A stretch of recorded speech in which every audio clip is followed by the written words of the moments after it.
Hello again, and welcome to the Comics Online Podcast, Season 15, Episode 11. I'm your host, Kevin Gaussoin.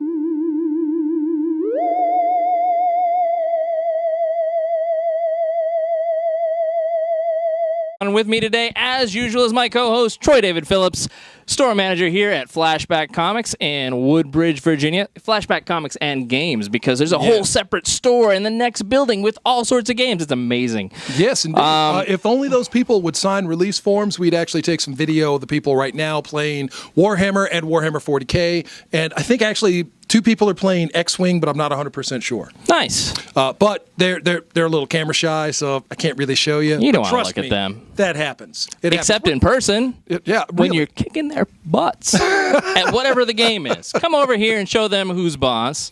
But anyway, we're gonna start with comics. So hey, Troy. Yeah. Hey, how about that? So, again, welcome back to Flashback Comics here in Woodbridge, Virginia. I am Troy David Phillips, and Kevin and I today are going to talk about comics. We've each picked out 5 things from this week's releases that we're pretty jazzed about, and I guess I'm going to start this time out. Sounds good. Okay. I'm going to get started first off from DC Comics. This is the 5th issue of their title, Suicide Squad. All right. Now I can actually use both hands to show off the cover, the beautiful cover to Suicide Squad. So Suicide Squad is about to be made into an actual motion picture. Yep, that is what the buzz is. But crazy. Before we get that far, let's just talk about the awesome goodness that is in this book. The Suicide Squad for the last 4 issues has been made up of Deathstroke and Deadshot and Harley Quinn and the Joker's daughter and Black Manta. Their first mission was, to say the least, a Hindenburg-style flaming disaster. So according to this cover, the people who have survived are Harley Quinn and Black Manta. Yeah, because Deadshot was left in a bad way, and Deathstroke, well, we're not really sure where his head's at. And Joker's daughter, she got some sense talked into her by Harley Quinn. A beatdown was involved. All right. Just a word of advice. If Harley Quinn has to talk sense into you because you're irrational, then you are exceptionally irrational. In any event, Ryan Hunter, Blonde, Suicide Squad, issue number 5. It's a great book. I'm seeing. Yeah, so I was going to say Reverse Flash or Zoom or whatever. New Boomerang. New Boomerang, not necessarily a captain, and some man bats. Yeah, 3 man bats. Amanda Waller has been running the squad. She has been attached to Victor Sage. Vic Sage has been running the show, and she's not happy about it. Sage sees things one way, but his field operatives see things a bit differently, and Amanda Waller just butts heads with him. No one is really happy with their situations right now. So this book is packed with a lot of action, a lot of volatile characters, a lot of that kind of behind-the-scenes espionage-driven drama. So, yeah, that's the things about the book that I have always liked ever since the Ostrander days, to tell the truth. So if I like, for example, Marvel's Black Widow, will I like Suicide Squad? I think so. I think similar sort of situation? Well, definitely. The writing stylings are different. You know, Nathan Edmondson has a very unique style. Maybe you're enjoying Black Widow, Punisher, Deathlock. But, yeah, if that's the type of story you like, this, of course, is an ensemble as opposed to a single character. So while there's characterization for the Widow, in Suicide Squad, there's more of character interaction. Cool. Well, all right. All right. So, Suicide Squad, pick that up. So my first one for this week, you know, I gotta be number 1. Here, you hold this. The Walking Dead. The Walking Dead is my favorite. It's always my favorite. And this is the latest chapter here. This is issue 135. 135, of course. Robert Kirkman, Charlie Adlard, and don't read that, children, because there's some swears up there. Carl is busting out the swears. Because he's not taking any of their nonsense. Oh my goodness. Let me just throw a little quick spoiler for those people. Sorry if you didn't read last issue. Hey, Carl had to protect one of his old friends. I'll keep it fairly spoiler-free. And in protecting them, some people got beat down really hard. And this issue is dealing with the aftermath of that, as well as the Whisperers. I'm excited. I just flipped through it, so I haven't read the whole thing, but I'm excited. That's the first thing I'm going to read this week. So, since this new storyline has begun since the end of the all-out war, would you say that The Walking Dead has not lost one single step, that it's as good as it's ever been? Is it better than it's ever been? Does this hold up to previous storylines? It really does hold up, and the thing is, I was worried that they increased their pace, right? Because back in the early days, they were having trouble coming out with all 12 issues in a year. Well, with All Out War and I believe just previous to that, they were coming out every other week. Yeah, every 2 weeks. And here we are today. They're doing more than 12 issues in a year at the very least, and I'm loving it. And the quality has not dropped at all. And you have to look. Artists are not as fast as writers when it comes to comic book stuff. I realize this is black and white, but Charlie Adler, his stuff, while okay, once in a while he's going to throw in a splash page where in the past he probably wouldn't have. His quality is still up to par with anything that he's ever done on this book, and in reality, probably quite a bit better than where he started, because he's lived in these characters for so many years. Well, story-wise, it's amazing because obviously Robert Kirkman does a ton. I mean, he is, the chief operating officer, right? Chief something officer of Image. He's one of the head guys at Image now. And he's writing multiple books. He's writing on the Invincible. Invincible, which is one of my other favorites, and he's writing a television series. He's one of the writers with the Walking Dead television series and the upcoming spinoff. So the dude is very busy, and yet his main book never drops. I'm just thrilled with it every time. Well, you know what? It's probably because he has a legion of zombies at his beck and call. Oh, that would be helpful. Or where do I get some of those? Because City of Villains is gone, NC Soft jerks. Either that or he's a Veltramite. Those are the aliens from Invincible. All right. That is entirely possible. Wouldn't that be cool if he was? I mean, aside from him punching through people's bodies and stuff like that. Yeah, the punching kind of frightens me. But, yeah. Anyway, so thanks, Image and Kirkman and everybody involved. I love that book. It's my favorite. All right. Well, this is one of my favorites. Okay. Actually, from Dynamite Entertainment. Based on stories by Edgar Rice Burroughs, John Carter, Warlord of Mars. People who have followed me on this podcast and in other places know that I'm a huge fan of Edgar Rice Burroughs' classic action character, John Carter. I absolutely love... I have the novel, Princess of Mars, and the novel that succeeds that. I went and saw the film. I've been reading this book and its companion book, Deja Thoris. And with Ron Mars, I got all kinds of excited. Ron Mars took over the scripting chores on this book. And John Carter, in the first issue alone, like, wow, this is really good. The artwork is just as good as it's ever been. Mr. Malsuni doing the art chores now. We're getting... So who was the last company to pick this up? I mean, Dynamite's new to this. Well, it's been Dynamite actually for quite some time now, because somebody else did a John Carter comic back in the day, right? Way back in the day, it was actually a Marvel book. That's what I was thinking. Yeah, Marvel did John Carter, and I also have those in my collection. Of course at home. You do. I do not. Of course he does. Contrary to popular beliefs, my comic collection, while somewhat extensive, is not so comprehensive that I have everything. I'd like it. He's got a lot. But you've got your favorites, and obviously, being as though this is one. And John Carter is one of them. This character, as a pulp action character, is over 100 years old. He's been, Edgar Rice Burroughs gave us Tarzan. Exactly. Yeah. I recently watched Tarzan 1 and 2, because I got the toddler at home, you see. Uh-huh. Not bad.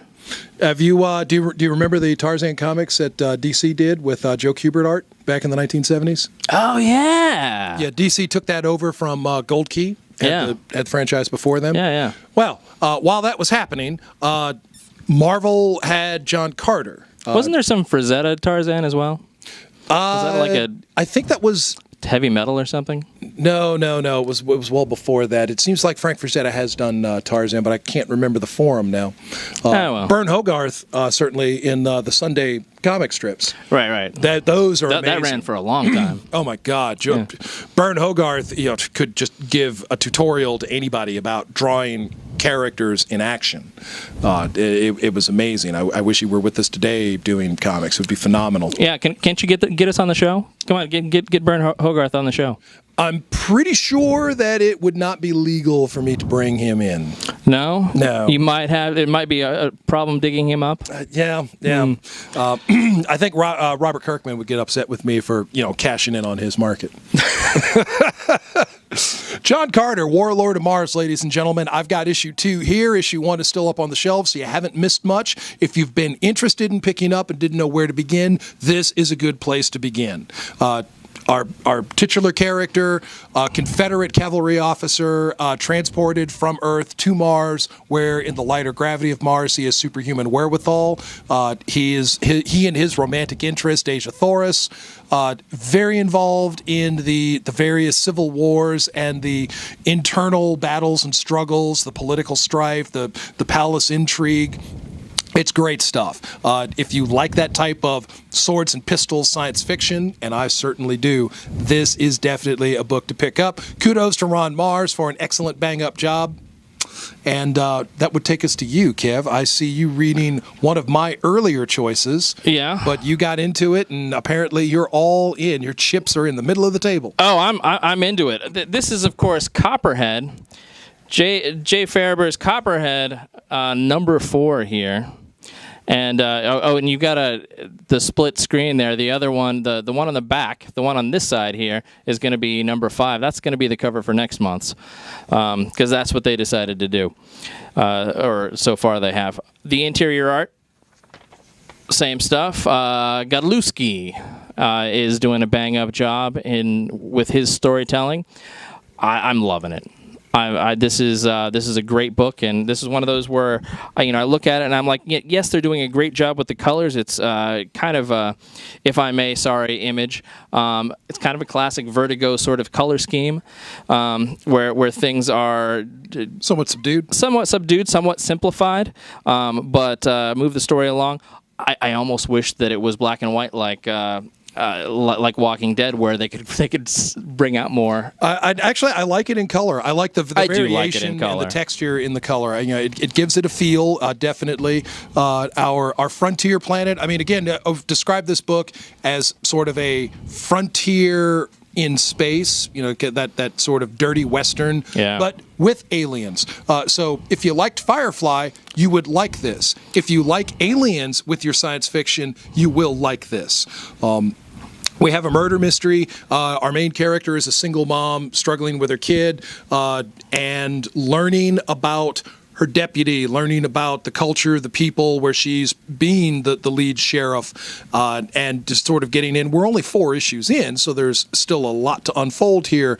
But this seems like this has got to be a long running story, or at least a lot of like Jay Faerber did with Noble Causes in the past. Probably something that is going to be a lot of ongoing arcs. Yeah, he could take this very far. Yeah, and I'm really happy. I'm with looking this. forward to that. I'm looking forward. I'd love to see Copperhead made as like an AMC show, or that would be freaking awesome. Oh yeah. So you ready for? Yeah. What do you got next? Jumping over to the Marvel side of things. What? I do that from time to time. Yeah. Thor, number 3. Okay, here it is, ladies and gentlemen.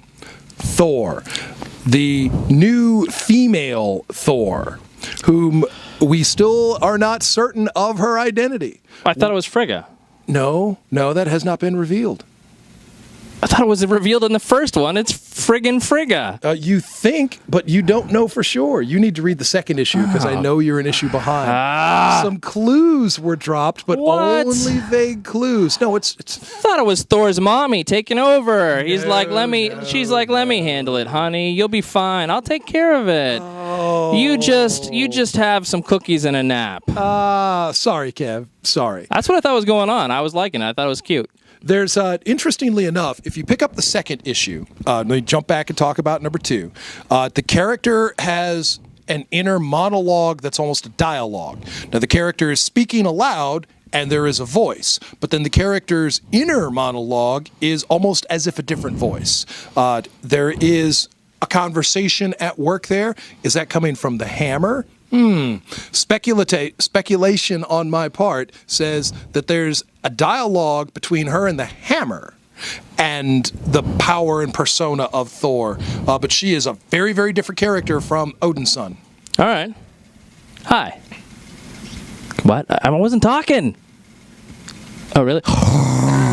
Sorry about that, folks. Darth Vader at work beside me, ladies and gentlemen. I'm loving this art. This is what I was. I'm looking down, not to insult Troy's monologuing, but I'm really, I'm really enjoying this art a lot. So you'd enjoy it a lot more if you would go ahead and read it and not let yourself get so far behind. Yeah. Well, I guess you're right. Of course, I'm right, Kevin. Yeah. Dodderman is what I'm reading on the cover here, and I'm not familiar. Russell Dodderman. I'm not familiar with that artist, but I'm liking him. So Thor, that gets my vote. What about your pick number 3 today? Well, I'm going to be moving over to Marvel now. No real surprises there. It's amazing the surprises that it took me this long. Guardians of the Galaxy Annual number 1. What? And we've got a little bit of the Green Girl. Oh, what? I'm sorry, but Ms. as Captain Marvel, whatever, Captain Carol Marvel. I'm just gonna call her Carol Marvel because I can't get it right. Ooh, I had to show them that. That's just so impressive. Shouldn't she be Major Marvel by now? Well, at one point in time, continuity error here, she was Lieutenant Colonel Carol Susan Jane Danvers. But I think that got busted down. The powers that be have decided that they are going to stick with Captain as her Air Force rank, and they have. Ooh, I keep seeing classic Nick Fury. Yeah. But he's not gray-haired, so I'm thinking, is this another one of those LMDs? That's got to be LMD Nick Fury. It's so good. I keep showing off art here. I can't help it. The interior on this is just so very good. So this is Brian Michael Bendis doing the writing, and who do we have? Frank Cho. Frank Cho as the artist, and of course Frank Cho. Frank Cho from Liberty Meadows, from. Oh, good grievy. That Spider-Man. Shanna the She-Devil. Yeah. And Savage Wolverine. There you go. But I also want to shout out Jason Keith, the color artist. We've had this conversation here in the store on the show. Colorists don't really get all of the respect that they deserve, but the vibrancy, the color, just the texture and the variation, the colorist has a lot to do with that. So when you're reading a full color comic, like Guardians of the Galaxy, and if you're just pleased with what assaults your eyeballs, give a little shout to the colorist. Look who's manning the console there. We've got a little bit of George Takei. Fancy that. That's nice. Contessa Valentina de Fontaine Allegra. There you go. Yeah. Fun stuff. All right. So, Guardians of the Galaxy, Annual number 1. You want to pick that up. Definitely. Staying on the Marvel side of the street for just a moment, I picked up and read, finally, the first 2 issues of this book. Author Peter David. I love Peter David's work. X Factor, Incredible Hulk, Star Trek novels, and on and on. Peter David writes it. I am probably going to like it. No exception to the rule here. Deadpool's Art of War. Okay. Little time travel involved in this here. Deadpool trying to take over as the author of the Art of War, and hijinks ensue, shenanigans follow. Deadpool gets involved with Loki, and he gives Loki some advice on how to win a war with advice that is in Sun Tzu's Art of War. Of course, Loki gets the upper hand, but things don't quite work out for Deadpool the way he thought because Loki can't be trusted. Thor, on the other hand, also learned something from Deadpool, plagiarizing the Art of War. Deadpool seems to be the only one who is not learning any lessons here. But the first two issues were fantastic, and here is the third issue. And that is the ever incredible Hulk. Hulk. Strongest one there is. He's been incredible. He's been indestructible. Executioner in there as well? Yes, indeed. Scourge the Executioner. Once you get Asgard involved, it's really kind of hard to shake them out. Yeah. So, Peter David, Deadpool, Art of War, issue number 3. You want to get that. Sounds good. All right. What's next on your hit parade? Next on my hit parade, I'm just going to go with another annual here. We got Amazing Spider-Man annual number 1. This is volume something number 1. This is the latest. This is the 2014. I really wish they would just do it by year. If this is going to be an annual, just put the year on it, because otherwise you're going to confuse people like me. I'm easily confused. Have you noticed? Look at that splash page. Kapow, kapow. In your face by the virtue of the camera lens.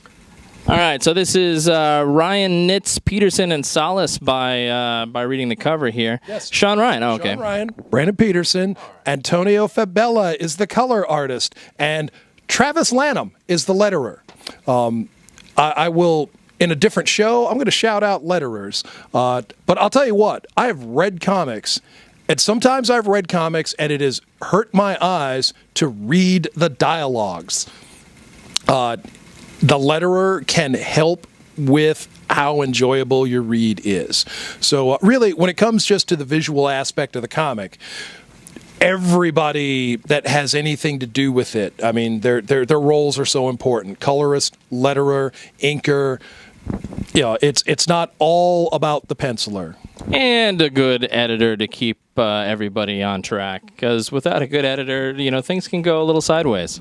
Oh, I'm sure we could do without editors. I'm just joking, editors. No.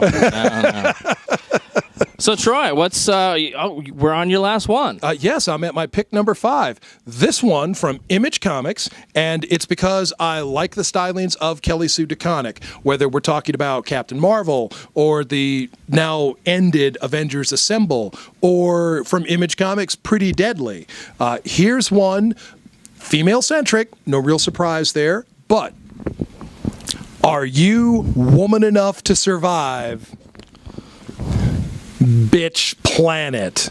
Hey, kids, patriarchy. Okay, now, word of warning. Bitch Planet does have nudity.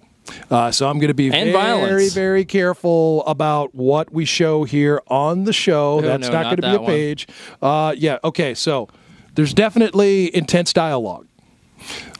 That's no surprise. That's how Kelly Sue develops her stories as they fold, or unfold, I guess I should say. And that's actually a pretty page, so I'm going to show that right there. I'm also, Kevin and I are kind of looking on the back and chuckling because there are these fake ads on the back. If you remember League of Extraordinary Gentlemen, they did something very similar with that book back in the day. And those were chuckle-worthy things. So, Bitch Planet, number 1 from Image Comics. Image Comics have a tendency to sell very strongly, so if you're thinking about this book, don't think very hard and don't wait very long. Come pick this book up.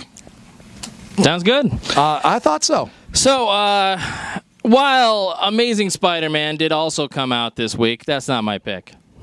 But he just had to do that. Well, Amazing Spider-Man along with Amazing Spider-Man Annual. But my actual pick, Spider-Man and the X-Men number 1. What? I like the cover, and I like Spider-Man. I like Marvel Team Up is what I like, and Marvel Team Up 125 was Spider-Man and the X-Men.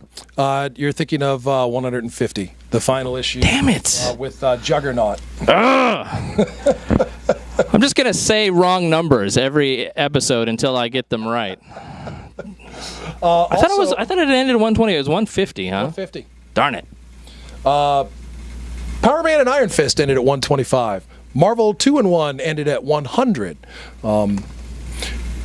Shang-Chi, Master of Kung Fu, that also ended at 125. I'm glad you know things. Well, you see, Kevin, I don't recognize this writer's name, but it seems like a nice thick book here.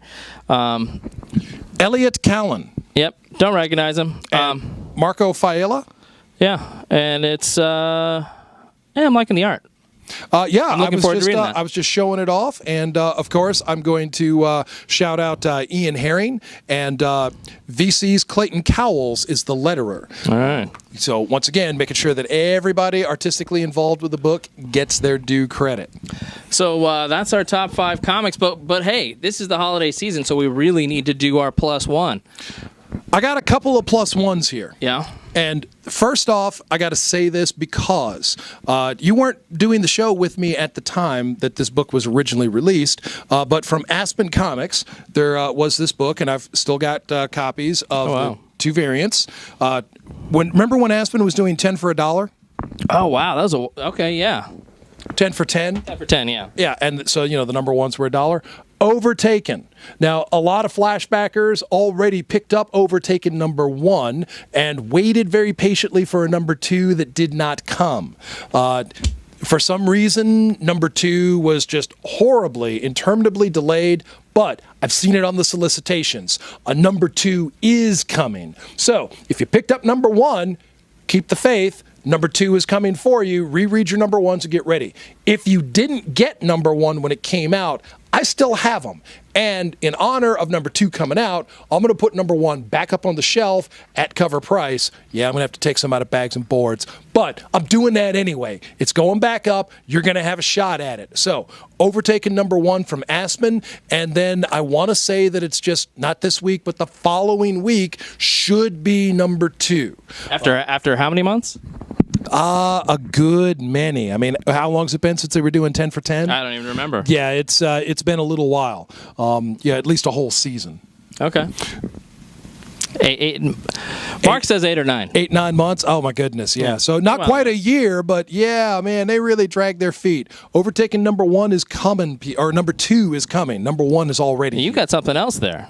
I do. I thought maybe you wanted to pop over and show yours. Let me pop over. Well, today this is a very special day to Marvel fans. Guardians of the Galaxy comes out. We're recording this Tuesday, December the something 9th. 9th. There you go. No, it's not. Okay, it is. Whatever Marc says is correct. And today we've got Drax and Star-Lord, or tomorrow. Drax. And who? Star-Lord. What did you think I said? Who? You're missing the reference, Kev. Star-Lord. Oh, Star-Lord, yeah. Oh, God, I'm like, what did I say wrong? Legendary Outlaw? Come on. Oh, never mind. They were. I went over to darn Best Buy and tried to get the one in the middle box. They didn't have it. Well, jerks. Yeah, jerks. You want, if you want things that are in the special editions, come see Troy, because here at Flashback they make sure to get plenty. Now, I'm going to show off the piece that I wanted to show off while I still got them left here in the store. We can't do that on YouTube. Oh, that book. Yeah. Oh, Kevin, you great silly beast, you. Okay, again, Flashback customers, many of you know I am a huge fan of the Legion of Superheroes. I gave out the Legion Flight rings when they made their return appearance in Justice League United Annual, and I have here in the store the hardcover of the Legion of Superheroes Great Darkness Saga. See that there? Yeah. Is this brand new? It is not brand new, but I have it in the store at this moment in time. All right. Collecting Legion of Superheroes number 284 through 296 and annual number 1. This edition features several issues that have never been collected in any other format. All right. Also included are plot breakdowns by Levitz and character designs by Giffen. Paul Levitz was the writer. He is also executive VP at DC Comics. Keith Giffen, you might know him from such works as Justice League, and I Can't Believe It's the Justice League. and several other things. Keith Giffen is good with both humor and with science fiction. Now, the Great Darkness Saga covers his science fiction work, really, not necessarily his humor talents. There's no shortage of Kirby Crackle in these issues. Oh, absolutely not. This book brings back, for those who are not familiar with the Great Darkness Saga, this book brings Darkseid, the apocalyptic god of evil, to the 30th century of DC Comics, where he comes into conflict with the Legion of Superheroes. His power is tremendously elevated here, and so the entire 24-character roster, which at the time included Superboy and special guest Supergirl, the heroes of Lalor, the Wanderers. There were characters coming out of the woodwork because Darkseid took a whole planet of 6 billion Daxamites and teleported it under a yellow sun and superpowered the Daxamites, mind-controlling all of them and sending them out to do his bidding. That sounds like a good plan on his part, really. That's the kind of thing that makes you tremble in your bed. Fortunately, though, we had the Legion of Superheroes, and the Legion of Superheroes came up with the necessary save at the end, which includes guest appearances from, I'm not going to spoil it for you, come get the Great Darkness Saga. My guess is Superboy. Oh, no, I already said him. Oh, that wasn't the spoil. Oh, okay. Yeah. Troy's mom is in this episode, issue, whatever it's called. Actually, she's really not. Are you sure?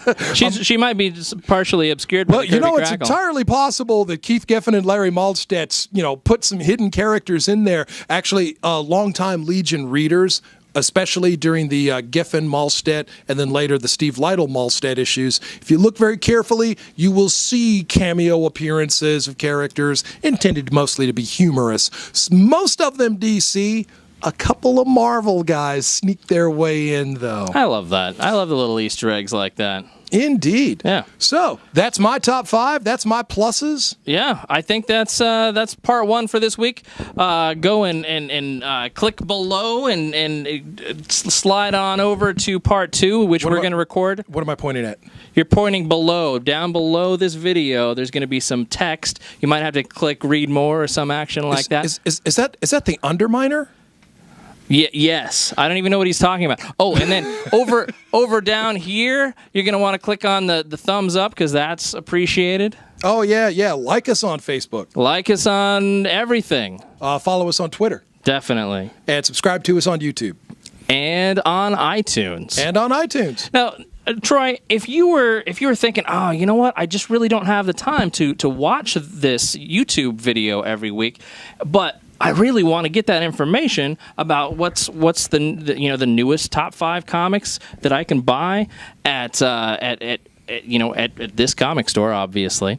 You know what you could do?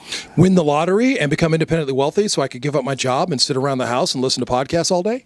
His plan is way better. However, unlikely. So for everybody else who's not winning the lotto, what you can do is subscribe on iTunes and listen to parts 1 and 2 uncut. We've got a little bit of slight extras that won't make it into the video versions. And and listen on your way to work. Are you a commuter? Listen. Mm-hmm. Uh-huh. All right. So are we ready to break and then reconvene? Yep. All right. We'll see you in part 2 and then again next week. All right. I'm going to break Kevin and then put him back together when we get to the restaurant. From leaping tall buildings to going off like gamma bombs. Switch your internet browser to ComicsOnline.com.